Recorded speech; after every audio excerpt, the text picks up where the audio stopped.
All right, so as I said, at this time in my life, at that time, like 2014 or 2015, 2016, when my grandpa would talk to me about transcending the ego again, or the flow, I didn't understand what he was talking about. I didn't understand if it was a hippie thing, if he was, what exactly he was saying. So I thought like maybe he meant transcend the ego. Okay, so that means that we should want to dissolve borders and race mix. So I took it as kind of like a hippie thing, right? But later I'll get to this. I started to change my mind on that, and I started to question what my grandpa really thought in terms of that. Now, another thing, like I said, like my grandpa said that globalism, at this time he told me that globalism was a step more toward the flow. So he said like nationalism is a step outside yourself, but you're still within the nation. So it's still sort of self-confirmatory. But then globalism is a step beyond even the nation. So a more step outside yourself. But even that, still, you're still a part of the globe. Maybe there's like something beyond that. But so I was like, okay, my grandpa's a globalist. I was like, okay, so, and that's leftist. He's a left winger. So I wanted to be kind of like my grandpa, and that was already my default.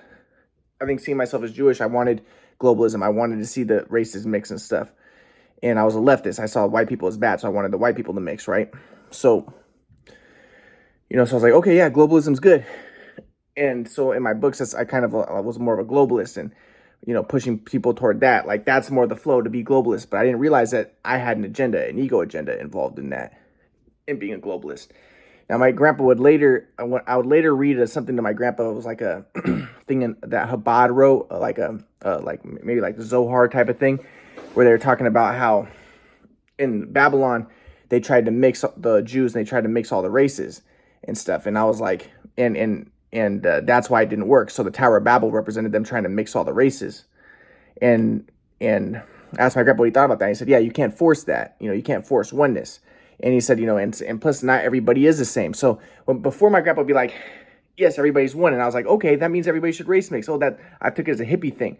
But then my grandpa would be like, well, everything is one, but also not everything's the same. So yes, there's everything is Ryan, but there's a heart cell in Ryan, and there's a nose cell, and there's a tongue cell, and they don't mix, right? So it's like not necessarily, so seeing everything as one doesn't necessarily mean that everybody has to mix. But when I thought that my grandpa was a globalist, I thought he was saying, I thought he was a leftist. So I was like, okay, everybody should mix. That's what my grandpa's about, not. And then when I told him about how I was, kind of white supremacist for a little bit, my grandpa was like, yeah, well, that's superior inferior software. That's dualistic software. And I understand that's self-confirmatory.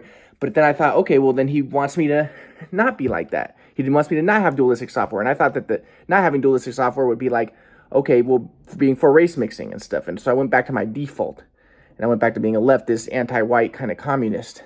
Whereas before I was a right-wing, like my whole life I was a communist leftist. But then I became, for a little bit period in like 2014, a right-winger, white supremacist. But then I went back to being a leftist. So as I said, my grandpa's just confusing me. So I don't really understand what the flow is at this time. He didn't really explain it well, so he just has me confused. And then I'll describe how I kind of moved back to being a leftist. So, but like I said, like there were things that kind of made me more leftist again. Like one thing, I asked my grandpa about like Bukang, the guy who would steal things, a black guy, and then he would run and yell Bukang. And I'll be like, well, yeah, this is another example of black people being, hyper sexual, hyper violent stuff. My grandpa was like, well, this guy, he's taking reality lightly, and so it's like, he's taking reality lightly, and, to take the self lightly, there is no self, everything is one. So I'm like, okay, so this is making me a little bit more leftist. And, my grandpa says, like, I asked my grandpa, what he thinks of pirates, and he says, pirates steal things, but, the idea is nothing belongs to anybody because everything is one, right? And there is no thing. So it's like the higher aspiration is to lead people toward that non-attachment, but he didn't explain it well at this time. I didn't really understand it, but now I understand that when you're in the flow, you're not attached to anything. So you're open to spontaneity, right? So you wouldn't be attached to any belongings, right? So, but my point is at this time about, my grandpa was maybe more into a leftist, but then I'll describe how I started becoming right-wing again. So I'm just confused. So at this time, I didn't understand that my, seeing myself as Jewish and wanting the white people to race mix and being anti-white was dualistic software. Now I understand that. But this time I didn't understand what dualistic software was. He didn't really explain to me that it meant like, I believe that there's a myself and there's another. And, I didn't understand like, okay, well, my identity as I see myself as a Jewish person. And so I had predator prey software toward the white people and stuff. I didn't understand that. So I wasn't, as my grandpa said, in the flow or a beneficial presence where you're not a person. He would say, don't be a beneficial person, but be a beneficial presence. Because when you're a presence, he taught me this a lot later. I didn't understand it at the time, but when you're a presence, you're open to the flow and you're open to insight and inspiration, and you're not in dualistic software like superior, inferior, insider, outsider, good guy, bad guy. He'll explain that to me a lot later, and I would start to understand it a lot later, kind of around 2019, and even later than that is when he started to explain that to me. But as I said, for long periods of time, he wouldn't teach me at all because we would get in arguments, and I'll get to that. But so I was a leftist, but then I became right wing again. So I'll describe kind of what made me into a right winger again. Was like I was talking to my grandpa, and my grandpa read me as part of the story of Jesus, where Jesus was like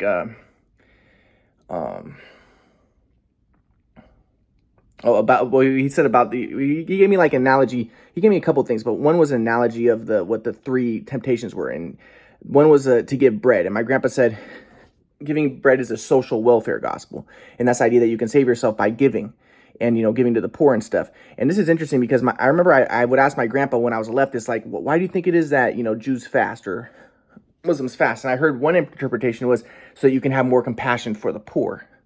But as kind of an existentialist metapsychiatrist, my grandpa was never for that. Now, I think because I always thought it was because I always thought it was because he was a right winger and a victim blamer. So it's like, oh, if you're poor, it's because you're not in the flow, right?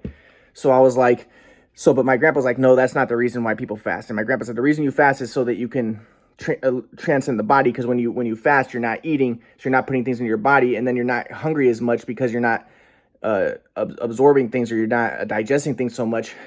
And this helps you to come to the realization that everything is one and you are not your body. And then now I understand, but at the time I didn't understand that can help you get in the flow, because when you're stuck in the body and you're stuck in the self, now you're not in oneness. You haven't transcended the body to the flow, to the oneness. You're still, and now I understand, like, the flow, the ego constricts your consciousness, and it narrows your consciousness. And one of the ideas, like, my grandpa talks about experience-based thinking, or our sensations. That's not really what reality is, right? So you want to transcend the body, and I didn't understand it at the time. So, but at the time, I was like, but it should be, you should fast so you can have compassion for the poor, because I was a leftist and I wanted race mixing, and I wanted the borders to go down, and for the white people to give all their stuff to the people of color and stuff. And I had an agenda, I had an ego agenda, because I think I saw myself as Jewish, so that's what I wanted, right? But then the other thing was, so my grandpa told me about the story of when Jesus, the three temptations. So one was a social welfare gospel, and my grandpa said that was one of the temptations, to turn a rock into bread. And my grandpa was like, that's not what Jesus wanted. Jesus didn't want a social welfare gospel. He wanted to teach people to flow, to be disciplined inquirers, to transcend the self. And giving to the poor, my grandpa would say, yeah, some people give to the poor so that they can get favor from God, but that's still dualistic software. That's still you trying to save yourself instead of transcend the self. Or, as my grandpa would say, later I would learn, Dr. Hora taught, Paul said, the good I would, I do not, and that which I would not, I end up doing. So you can give to the poor thinking you're doing good, but you actually, because it's dualistic software, you're still using ego calculative thinking. You think you're doing good, you think you're helping him, but you could actually hurt him, because he might do drugs now and he might die, right? So, but when my grandpa would teach us, I thought, again, okay, this guy's a right winger. He's a right winger, and he's against giving to the poor, and he's a white supremacist, right? But then the other temptation that my grandpa taught was jumping off of the roof of the temple. And my grandpa was like, yes, this represents the afterlife, or I think it was the afterlife insurance gospel.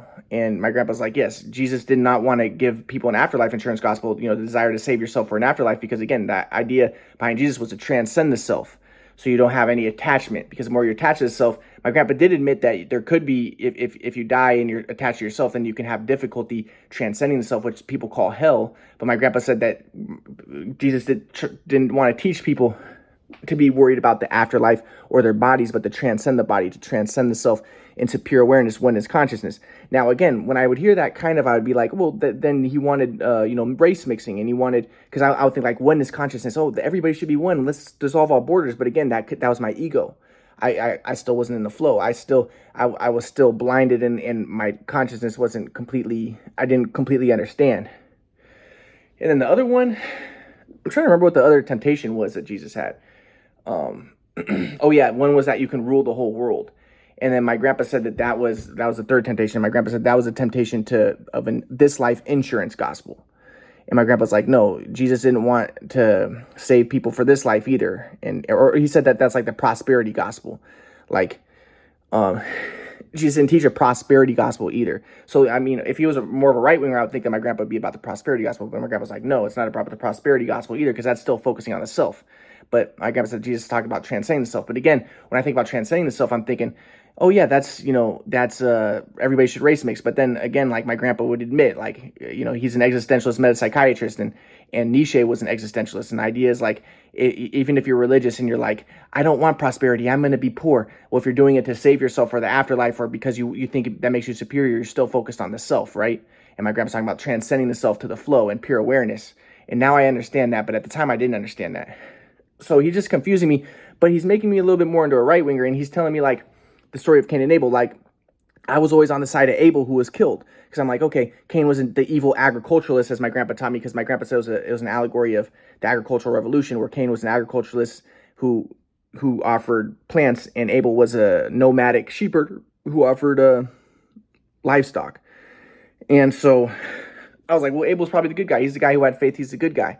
But my grandpa's like, but and I always want to look at like faith. But he was killed, and again, I kind of saw faith as bad, because remember, I thought like being bad is good and good is bad, because if you're bad, then when I was leftist, I was like, if you're bad, then you're closer to the flow, because like if you listen to the way the coach tells you to shoot, that's conformity and that's belief and faith, but that's bad because you're not going to shoot right. But also doing nonconformity is not the flow, but the flow is beyond not being bad, nonconformity. So, but being bad is closer to the flow, because at least you're not in conformity, and it's complicated stuff, right? But regardless, like I want to see Abel as the good guy, because I'm like, yes, he was the one who was killed, and it was kind of like I had the slave mentality, like the person who was killed was the good guy, and he was the nomad, and the nomads are better. And again, I was anti-white. I always saw myself as Jewish and more of a person of color, and I was against white people. So I wanted to look at the victim as the good guy. I had like the victim complex, like, so I was like, oh, Abel was the good guy, and but my grandpa's like, no, that's just a part of the evolutionary trends of reality, that the agricultural revolution happens, and you can't go back, but you have to then the complexification of reality, and then some people are left behind, some people are killed, but you have to move, you have to keep moving forward and take the best of the new system, and as Ken Wilber says, transcend and include, right? So, but anyway, so then I start becoming a little bit more right wing again. So I'm like, okay, so I'm listening to this stuff, I'm like, okay. And I'm thinking, well, maybe my grandpa is right winger, and because I got confused thinking maybe he might be a left winger, but I'm like, oh, maybe he is a right winger, and he isn't for like social welfare stuff, and he isn't anti-white. So I'm just getting confused at that point. But I became a right winger again, and that was around 2016. That was about the time when Donald Trump was elected, and that was when I started becoming a right winger again. And I'll get more into that later.